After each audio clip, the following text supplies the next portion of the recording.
namanya, dananya, aliran kasnya diminta duluan, tapi aliran barangnya belum.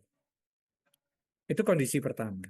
Kemudian kalau kondisi kedua, ilustrasi berikutnya adalah berdasarkan kontrak penjualan itu, saya tidak menagih uang muka, tapi saya langsung mengirim 10 unit A1 juta. Saya langsung mengirim 10 unit. Dibayar 1 bulan lagi, misalkan berdasarkan kontrak. Maka berdasarkan kejadian tersebut, saya mencatatnya sebagai pendapatan, uh, piutang pada pendapatan. Maaf ya. Saya mencatatnya piutang pada pendapatan. Kalau tadi saya terima duit dulu, berarti eh, apa namanya? Kalau saya terima duit dulu berarti kas pada uang muka. Kemudian kalau barang sudah saya kirim dulu, maka piutang pada pendapatan. Kita sudah mencatat pendapatan. Kenapa? Karena barangnya sudah diserahkan. Lawannya piutang. Gitu ya. Intinya kalau barang sudah diserahkan tapi kita belum terima duit, ya pendapatan dan piutang dan pendapatan. Tapi kalau kita nerima duit dulu tapi barang belum kita kirim, kas pada pendapatan. Ya, karena kita nyaret kas, sorry kok pendapatan uang muka gitu ya, uang muka. Jadi eh, yang saya katakan minggu minggu lalu kalau nggak salah ya di bab 3 bahwa eh, aliran barang dan aliran uang itu sangat sangat pemahamannya itu sangat diperlukan dalam memahami bab-bab berikutnya ini. Gitu. Oke, itu contohnya tadi. Kemudian setelah kita menentukan akun apa yang terpengaruh, baru kemudian kita melihat dia termasuk dalam akun yang mana. Aset, kewajiban, ekuitas, pendapatan, atau beban. Gunanya apa? Eh, me- apa namanya? Bentar.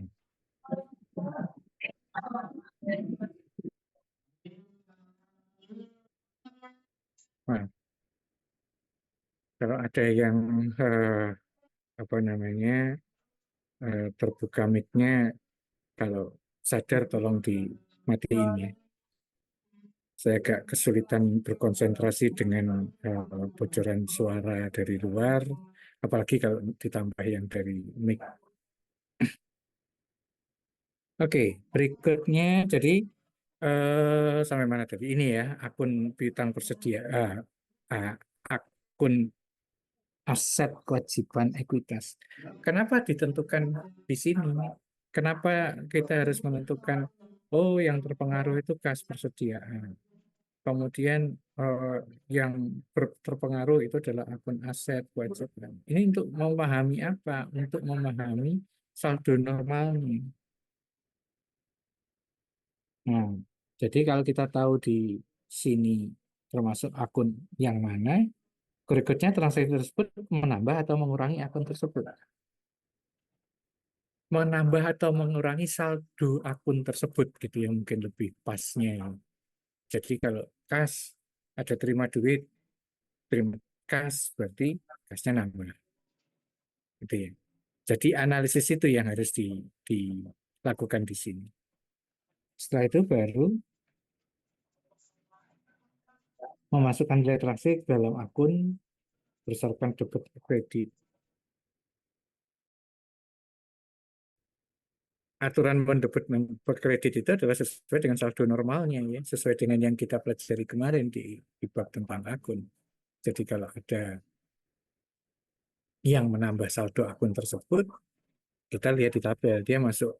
Kalau menambah akun itu ada di mana? Oh di kewajiban. Kalau nambah berarti ditaruh di kredit. Kalau mengurangi taruh di debit. Kalau dia termasuk kelompok aset atau biaya menambah maka ditaruh di debit, mengurangi di kredit.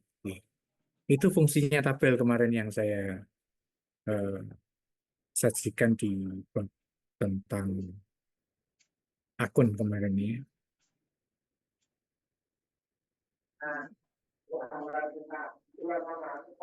Mohon untuk bisa diulangi Pak tadi yang Ini ya, saya ulangi ya. Oke, Ya, oke, saya ulangi ya. Eh, Oke, pelan-pelan ya. Saya sambil terdistract oleh suara soalnya. Oke, saya ulangi. Jadi kalau ada transaksi, kita harus lihat dulu transaksi itu transaksi tentang apa. Saya balik ke contoh tadi, ya, misalkan kita nerima uang muka atas penjualan, gitu ya, atau pendapatan. Eh, Mungkin untuk tidak semoga ini tidak menambah bingung ya.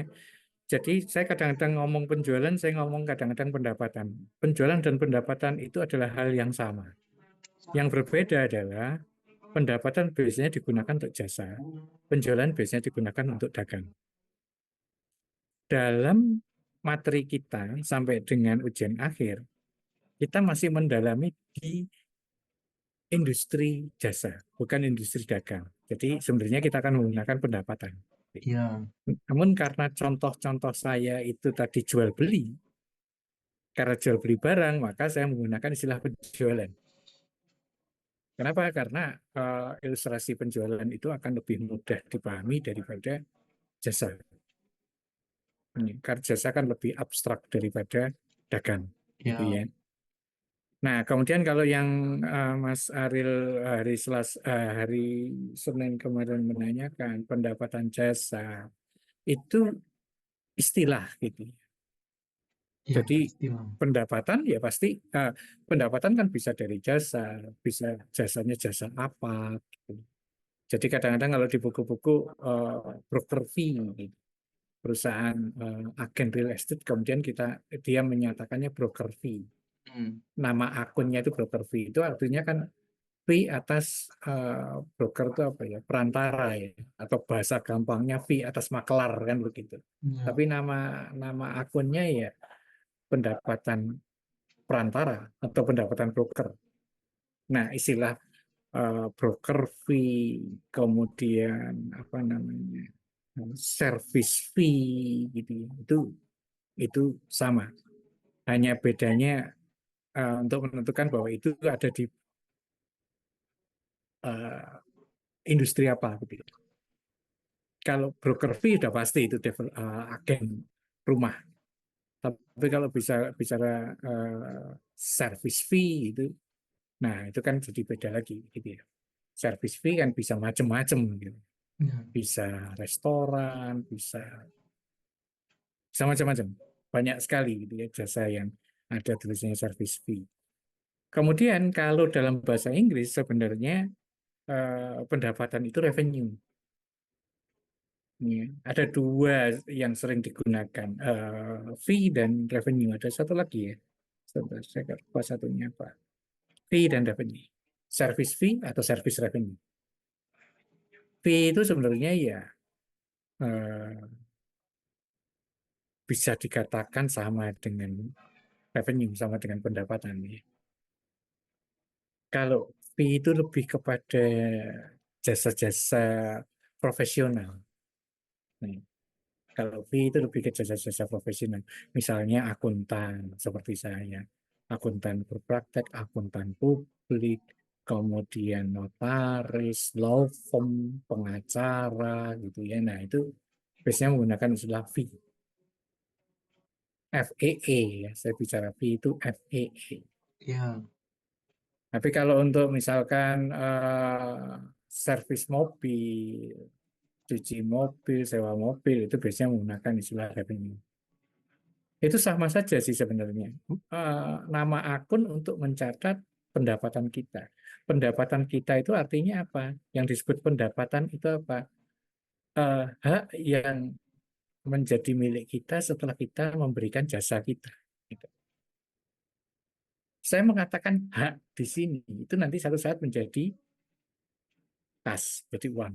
Ya, oke. Saya balik dulu. Saya tadi belum mengulang tentang analisis transaksi. Saya break sebentar ya. ya, Pak, silakan. Adanya cukup kencang soalnya.